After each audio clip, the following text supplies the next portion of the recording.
Welcome back, wannabes and creators, to another episode of The Complete Creative, the podcast that helps you build and sustain a creative business. And today on the show, I have USA Today bestselling author Anne Gimpel. Anne has written over 75 novels and is releasing one every 6 weeks. And she came on the show to talk about her long and storied career, how we can write more books, and the mindset behind what it takes to be a successful creative. So I can't wait for you to hear that interview. But before we do that, I want to remind you that you can head on over to thecompletecreative.com and find all of our blog posts, podcast archives for this show, and free courses. So we hope you go over, rate, review, and subscribe to the show on whatever your podcast app of choice is. And Anne has come on the show to talk about a charity anthology that both me and her are part of called Rising from the Ashes, a charity anthology for Australia. It's full of paranormal romance, sci-fi romance, urban fantasy, and other amazing books. 21 books in total, over 800,000 words, over 3,200 pages, and all proceeds go to benefit the people and animals of Australia affected by the wildfires that have been ravaging the country. So I hope you'll go on any platform, look up Anne, look up my name, and pick up Rising from the Ashes, a charity anthology for Australia. It is out today if you're listening to this show when it launches, and it's available on all platforms. That being said, let's get on with the show. I'm going to try something new today. So take it away, Anne. Tell us the story of your first book release. Oh, sure. It's a real different process. My husband's a world-class mountain climber. I climb, but he's the real deal. And I've spent a fairly big section of my life traveling trails with a pack on my back. And because I've traveled with him and other quote-unquote professional mountaineers, I'm quite a bit slower than they are. So what that's meant is that I've spent a lot of solo time on trails or off trails with a pack on my back. Gives you a lot of time to think. Stories have run around in my head for years. And I came back from a trip to climb Bear Creek Spire, which is one of our local peaks. I think it was Labor Day 2008, and I did something different. I sat down at the keyboard and I typed out the story that had run around in my head for that trip. 3 months later, I had a book, and you can put quotes around it. It was 150,000 words of bloated rambling, but it was my baby. I loved it. I was proud of it. And of course, I thought, oh, well, a literary agent will snap me up at a heartbeat. Ha, ha, ha, ha, ha. Yeah, didn't take me long to get over that. Meanwhile, a friend of mine suggested, why don't you try your hand at writing short stories? Back in that time, that era, there were a whole lot of science fiction and fantasy magazines, webzines, anthologies, yada, yada. So I wrote a few short stories, and I started submitting them, and people started accepting them. Now, what era was this? This was 2009. Okay. My very first short story was picked up by somebody called the Aurora Wolf Literary Journal out of Alaska. They bought a story of mine called Epiphany that was about Antarctica and artificial intelligence. And they paid me $10. That's the first money I ever got for my writing. I was really proud of that $10. So over the next year, I had, probably at least 10, maybe 12 short stories that were purchased by other places. And 2010 maybe, I decided I wanted to go back to writing longer things. A small publisher picked up my first trilogy. I'm trying to, at the time, I think it was called the Transformation Series. It's now called Soulstorm. So they bought that. And then Liquid Silver Books, paranormal romance publisher, bought a whole lot of novella-length fiction from me. Musa bought fiction from me. Who else did I saw one? There were several of them. And it was easy money back then. Even though I had publishers standing between me and the vendors, I was doing really well. And I was still working, too. I was still running the local mental health program. So round about 2011, I decided I was ready to retire from government work. And I put my notice in, and I actually left in January of 2012. I kept on writing for publishers through, 2013 maybe. But they started going out of business. And when Musa, who I loved, they were great, went out of business, I made a decision that, I had enough contacts in the industry, I could probably do it myself, and I started getting my rights back. And I've been full indie since probably the middle of 2013. Was it scary when all of the publishers were closing? Did you have like a moment of panic, or were you pretty confident at that time that you could do it yourself? Well, when Musa closed, it was a real shock because at the time I had Earth's Requiem and Earth's Blood were out, and the last of the trilogy. I've always liked trilogies, one long story split into 3 long books. Anyway, the third one, Earth's Hope, was done and, due to release, and 2 weeks before its release date, I get this letter from them, this really, heartbroken letter that we can't do it anymore. We're not making any money. We haven't paid ourselves in 4 years, yada, yada. And we're closing. And we'll give you all your rights back. And I will say for Musa, unlike a lot of places, they paid me every dime they owed me. I got checks from them for a year. So, anywho, I had this, set, Earth Reclaimed, that has always been a really good seller, and I suddenly needed covers. So I got with Fiona Jade, who I knew from, Heartwood. There was another publisher that I had books with. And I said, can you make me covers for this series? I need them right away. And she said, yeah, we can do that. And that was the beginning of really good things. That was, by then we're almost 2014. It was a really wonderful time for indies. My Earth Reclaimed series went on to sell something like 250,000 downloads, and it still sells. And you told me a while ago when we first met that like you're wide, and you've never done KU, right? Or have you ever tried Kindle Unlimited, or you've always just been wide? I have always basically been wide. Probably 2017, possibly. I took my Soulstorm series. This is the first trilogy I ever wrote, the one that used to be the Transformation series, and I put it into KU. I was curious. 6 weeks into the experiment, I wrote to KDP and I said, "Hey, I don't want to do this anymore. This is ridiculous." And so that's my only foray into KU. That's it. What was it that made it ridiculous?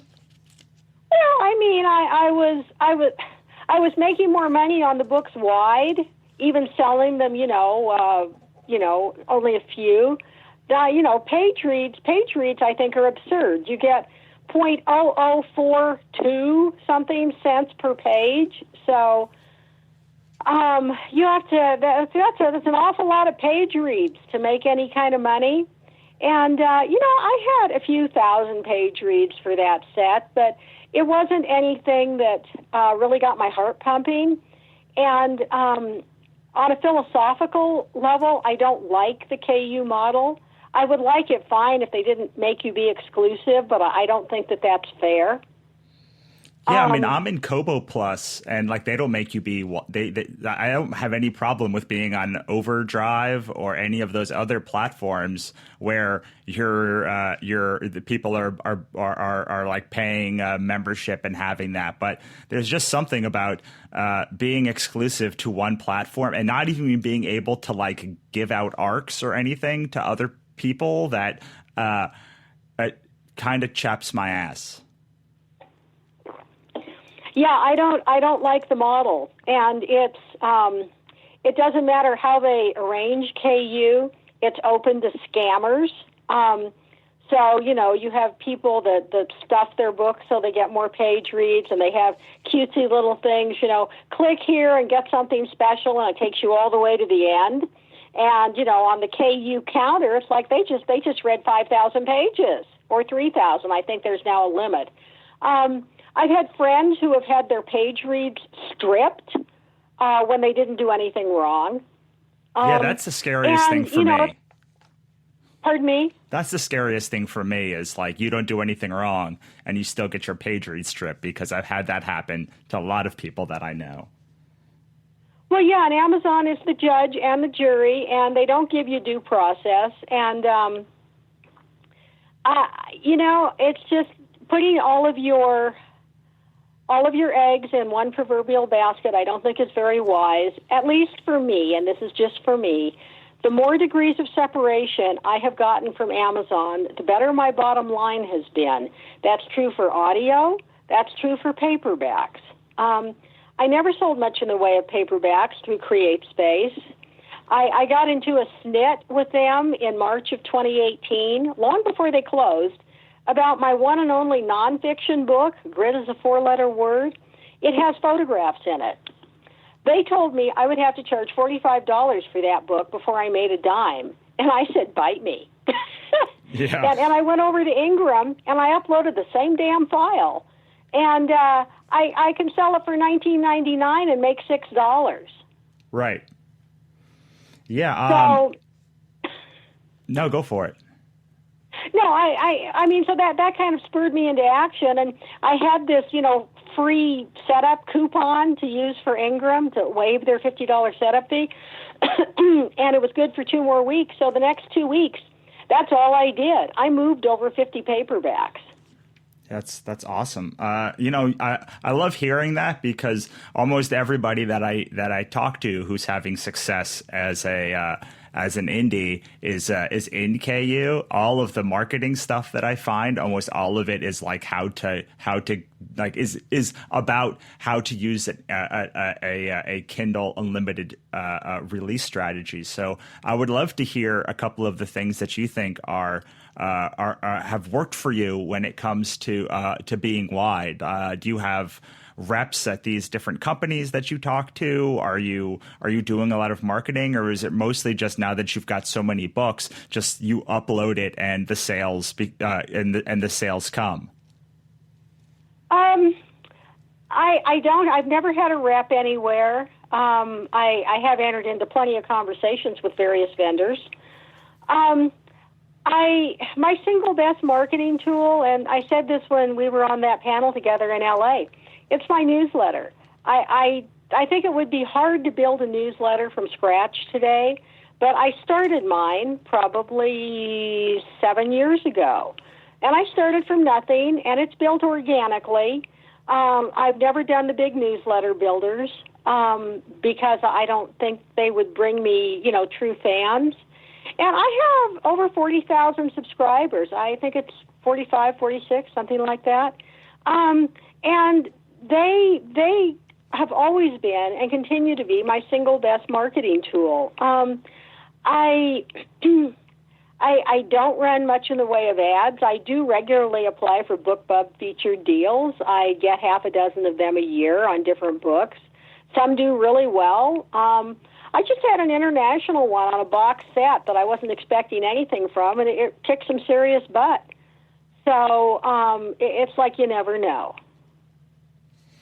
No, you just have to keep doing the You just have to keep doing a lot of things. That's what I have found in the marketing when I'm doing marketing is I can't expect anything to work more than break even. And then if I can just get on average everything to break even, a couple of the things will blow up. And then that is where my margin comes from. Yeah, it's all about visibility. And one of the realities in 2020 that wasn't true in 2012 or 2014, is the sheer volume of material. And people have to be able to find your books. My name is my brand. People who read me, I'm sure some of them don't like me, but a lot of them do. And, they will perk up if they see I have a new book out, and they'll buy it. The only freebie you'll ever get from me is signing up for my newsletter. I don't do free. I also don't do 99 cents. My series starters are $2.99 on release, and if you don't get them within a reasonable amount of time, they go up to $3.99. Subsequent books in the series are $3 and $4.99. I think that so much of the free stuff ends up on e-readers, and people never look at it. It's like it's free, so they don't value it. Absolutely. So I've been talking with a friend of mine recently, and I've been doing this a long time, and I've been built up a collection of fans, not 46,000, but my mailing list is a rotating like 10,000 to 20,000 people, depending on the week. What he asked me was, okay, so I'm doing the marketing and I'm doing all this stuff, and I'm still not getting people to read the books, or I'm still not getting a lot of traction. And I had to go back, and what I told him was it's not just enough to have the emails or have the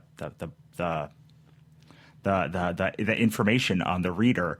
You have to actually make sure that they're reading the book and loving the book, and then becoming obsessed with the book. Because if they're not actually becoming involved in the universe, then you're never going to convert them into someone who's just mindlessly buying your books. And I don't say mindless in that they're dumb. I'm saying mindless as in they know it's going to be of such high quality and they will love it so much that without even knowing anything about it, they're just going to buy the book on the launch day or pre-order it just because you made it. And I'm wondering what you would say to somebody who is brand new, is competing with a million other books a year, doesn't want to do free, doesn't want to do 99 cents, but everything is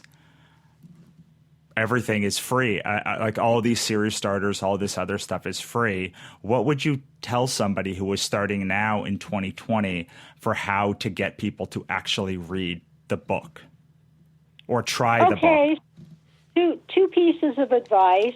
The first one is you've got to get the person to click on the book. And in order to do that, you've got to have a drop your socks off cover that is genre specific. So when I look at that cover, it screams urban fantasy, or it screams space opera, or it screams horror. So the cover is, cover art is really, really important. And cover art is one place you really don't want to scrimp. I have reasonably priced cover artists, but I've been at this a while. So anyhow, your cover has to, and your cover it's not your favorite scene in the book. It actually doesn't matter if, the hair shade isn't perfect or the eye shade isn't perfect. The thing that matters is the overall feel of the cover. So many cover artist friends of mine, they tear their hair out, It's like they try and tell new authors, this ain't going to sell your book, sweetie. But, the author is adamant, no, I want Thor's hammer on a, thundercloud, So, anyhow, cover's your first hurdle. Second hurdle is the blurb.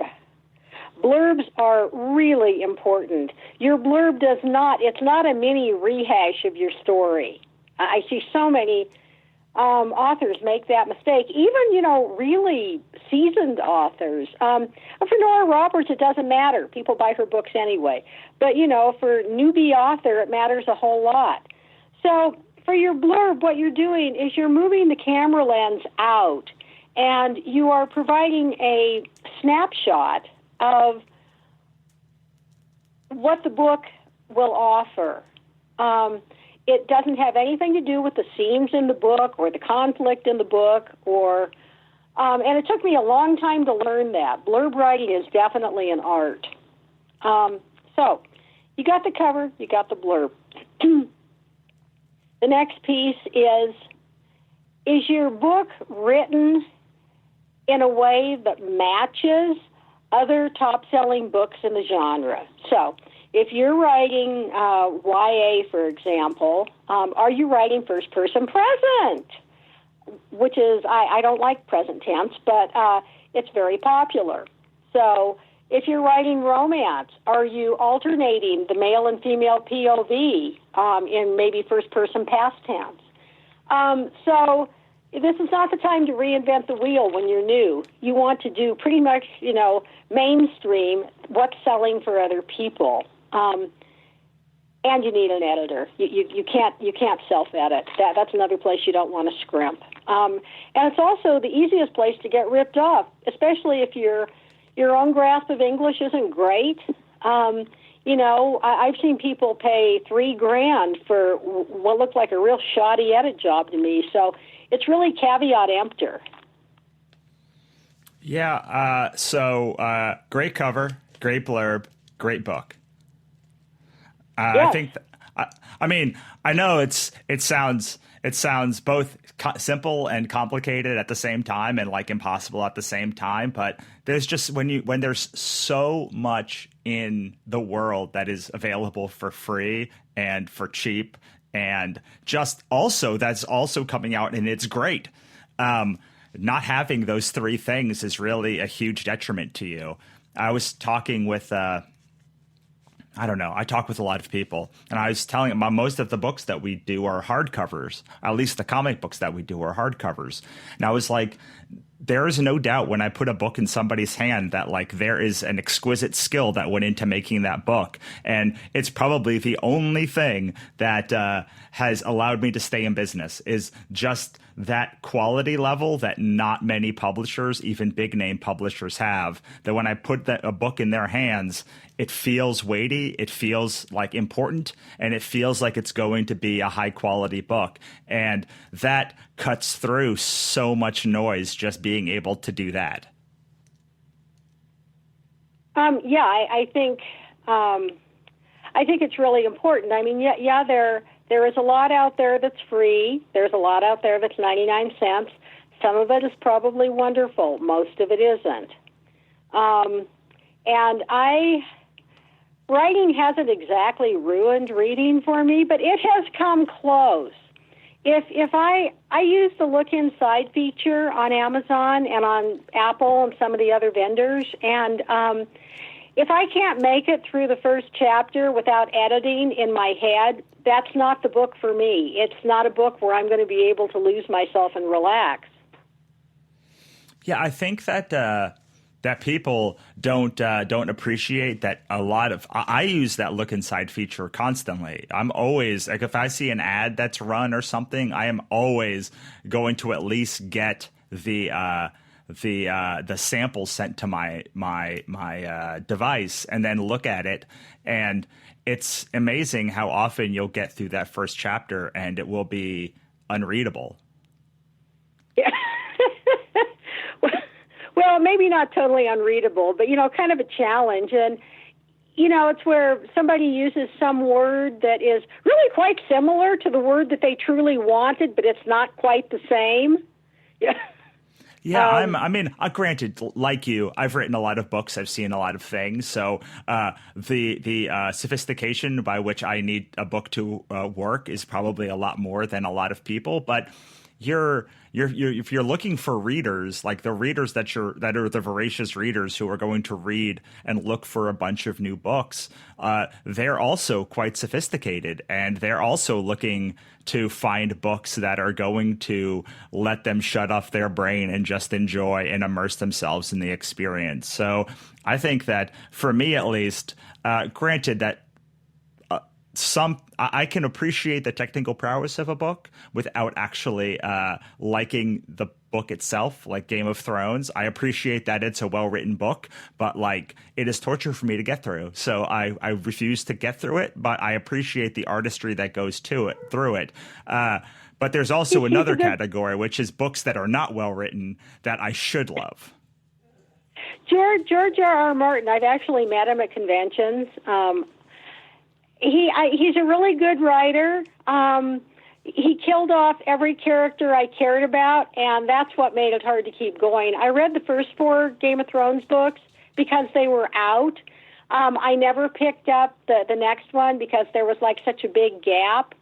But the other piece of advice, rather than wasting a bunch of time trying to market one book or discounting it or what have you, build a body of work. Write the next book.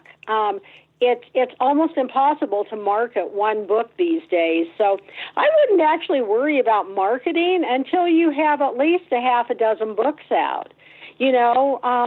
Series books seem to do pretty well. So when you have, a complete series done, then you can, try and do a lost leader gig on the first one. Yeah, I'm actually in the process of doing a brand new series, and I'm waiting until I have at least 4 books before I release anything from that series, because it's impossible to break even on even like often 2 or 3 books that I decided to hold back and build this new series until I can make a big marketing push when it comes out. Yeah, that makes sense to me. Circling back to Kindle Unlimited, writing for KU is a burnout endeavor. I don't see that it's something that people can keep up over the long haul unless they co-write or use ghostwriters, because success in KU equals frequent release. Frequent release is every 3 to 4 weeks. I used to release every 4 weeks. Now I release every 6. It's a much saner schedule for me. The book that just went up for pre-order has an end of May release date. I'm done writing it. It'll go to my editor in the next day or 2. And then I'll get working on the book that'll come out in July. So I have a pretty comfortable cushion with an every 6-week release schedule that I didn't have with an every 4-week one. I read a really interesting story on your website, which was the first series was starred a psychologist, and it was too close to home for you. Can you talk about that a little bit? Sure. My first trilogy. Oh, actually, before I mention that, that first novel that I told you about, that bloated monster, that was 140-some-odd thousand words, there was a version of it that actually saw the light of day. It turned into Marked by Fortune, that is a lean, mean 82,000 words. Nice. And, over the years between when I wrote the first version and when I cleaned it up and made it saleable, I learned a whole lot. So Soulstorm. Hang on. I want to know what you learned between those 2 times. I would love to hear that story. Or at least a little bit about what you learned. So I learned plot development and construction. I learned how to build 3-dimensional characters and have them interact with each other. I learned how to have character arcs intersect with plot arcs. I learned how to build and hold tension. I learned how to stop editorializing. So, yeah.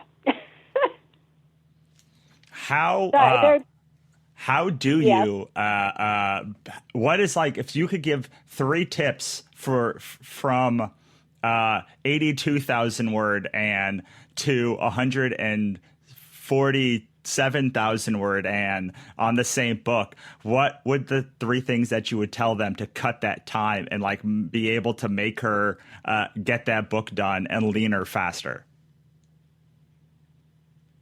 I'm not sure I totally understand your question, but the question I asked myself when I went back through the original title was Echo of Hope.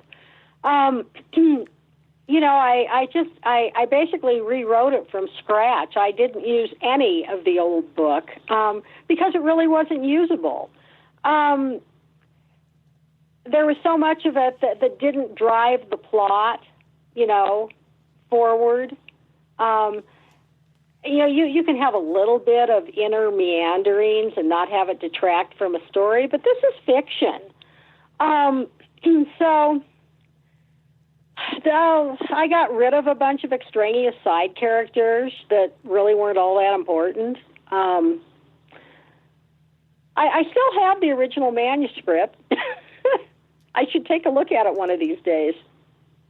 I think that's a wise what you said about like making sure cutting out the extraneous parts and cutting out extraneous characters and basically trying to make the thing just flow a lot better and faster and is good advice. That's what I always try and do. I actually find myself going the other way in my first drafts, and I end up having to beef it back up because I'm like, this is not just a road trip. Like the journey is some of it.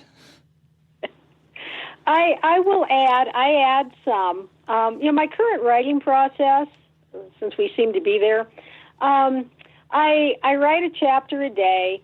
I start the next day by rereading the chapter that I wrote and editing it, and then I write the next chapter, and I do that until I'm done with the book.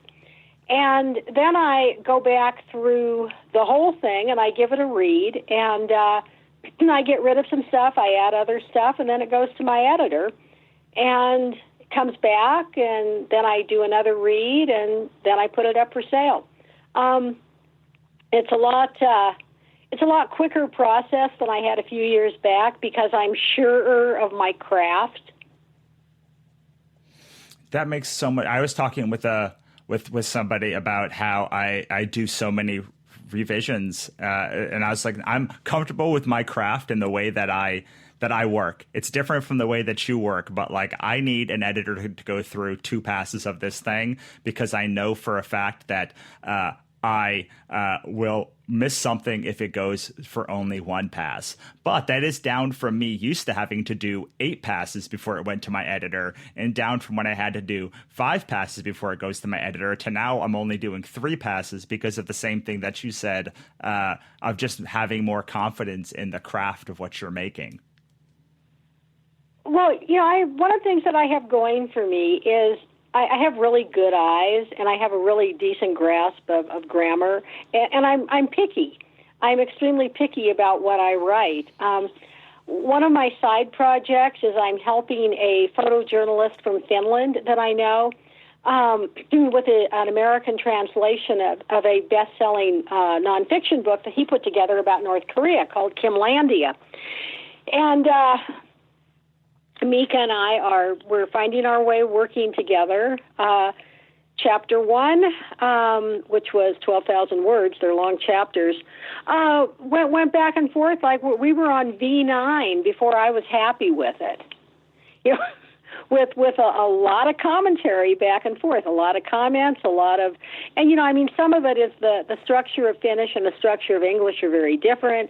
Some of it is, word choice. But, some of it is me saying, hey, you need a bridge between this paragraph and that one because it's really abrupt. And I do the same thing with my own writing. I mean, it's the same things I'm looking for in my fiction writing is, pacing, flow, does it make sense?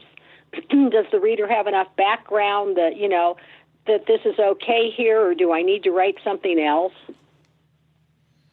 Absolutely. Okay, so we took a big tangent, but I do want to go back to Soulstorm and that series and your history as a psychologist and how that book was a little too in there on the website. It says it was a little too close to you to home. Oh, she wasn't just a psychologist; she was a Jungian analyst, just like me. Yeah, I never did that again, and it was way too close to home. And I think there's probably too much psychology in that series. We were talking about pacing and flow and having, extraneous stuff. Although, when I got that series back from the publisher, before I re-released it under my own imprint, I went through it and I redid it. I got rid of some stuff and I added some stuff. So. Yeah. I want to talk about your psychologist background in another thing too, or maybe have you talk a little bit about how like the mental fortitude to continue to write after so many books, and how you developed, or how you would suggest other people develop that mental fortitude to be able to continue to stare at a blank page and keep going, book after book after book after book after book. Well, everybody has their own process, but I think you have to be goal-oriented, and I believe in what Stephen King says. If you sit around waiting for inspiration, you'll be waiting for Godot. It'll never happen. It's just, you sit down and you write, and it doesn't have to be wonderful, but it has to be words, because once you have words, you can edit them. So when I'm in production mode, I write a chapter a day, and at this point, there's very little that I have to throw away, but that wasn't always true. But I think if you train yourself, it's like, when you want to keep your body in shape, you make a commitment to go to the gym or to run or to bike or to, do whatever rings your chimes. It doesn't work if you don't do it regularly. Well, the same thing's true for writing. You figure out a schedule that works for you. When I first started writing, I still had a full-time job. I still had a day job. And it was, running a mental health program, a public mental health program in a little tiny county is 24/7, 365 days a year. I mean, my phone would ring at 3 in the morning. It's the emergency room, So I just, I sandwiched in writing wherever I could, but not writing wasn't an option. Did you always have the ability to write 4,000 to 5,000 words a day, or did you have to train yourself up for that? I've always had the ability to write at least 3,000 words a day. I'm trying to think back to the beginning. Writing's always come pretty easy for me, but it used to be grant proposals and medical records and all the extraneous things that go along with keeping mental health things afloat. Now, I had the similar thing when I was trained as a journalist. So you had to, I was always writing fast, but it was mostly because you were on deadline for paper or something. So you had to learn how to get that article that should take 3 days written in 30 minutes, or it wasn't going to get published and you'd be fired. Yeah, I know a number of journalists, including my friend in Finland, who I actually met on one of the Antarctica trips. It's one of those small world things. But yeah, it's a different mindset. One of the local gals here who's done some editing for me is a journalist. She was, she was somebody or other's researcher and archivist, and Leon Uris, that's it. We're all getting old. Right. Yeah, it's so that's sort of what trains you up to do to be able to write faster, and then it's just going from 3,000 to 5,000. Was it being able to quit your job and do it full time? Did you ever try to go above that 5,000 and find that just 4 to 5 is the good pace for you? A chapter a day is a comfortable pace for me. I can write 2 chapters a day. Which I've trained myself to write chapters that are roughly the same length. So 3,500 to about 4,000-ish words is one chapter for me. So if I write 1 chapter a day, I'm happy. There are days when I'm deep in the story and I'll just keep on rolling and I can write another chapter. But the days I write 1 chapter, I can also do other things. I can go to the store, I can cook, I can get exercise. Days I write 2 chapters, that's pretty much all I do. Yeah, that's what I found too, is I tried to push it. I'm about 5,000 words a day. That's the goal that I set for myself. And at 5,000 words a day, I can wake up leisurely. I can go on a long walk. I can maybe take a nap.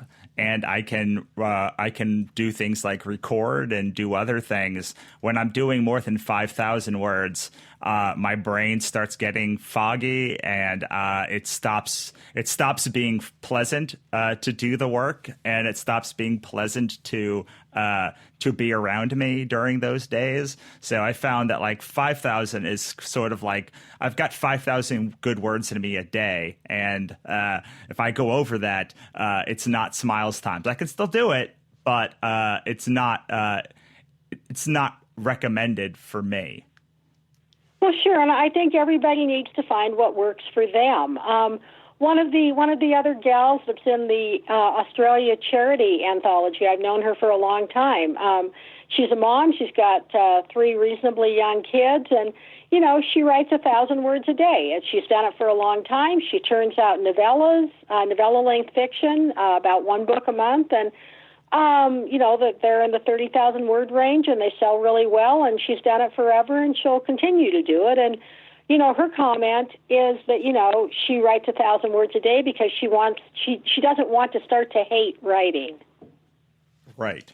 Well, that sounds like a really good place to transition into the charity anthology for Australia that you were editing and that we are both in. You're giving me too much credit. I did not edit it. Well, I pulled it together. You pulled it together. I pulled it together, yes. I got a lot of people to sign on for my harebrained scheme, and, I'm really encouraged. I mean, we have, about 650 pre-orders.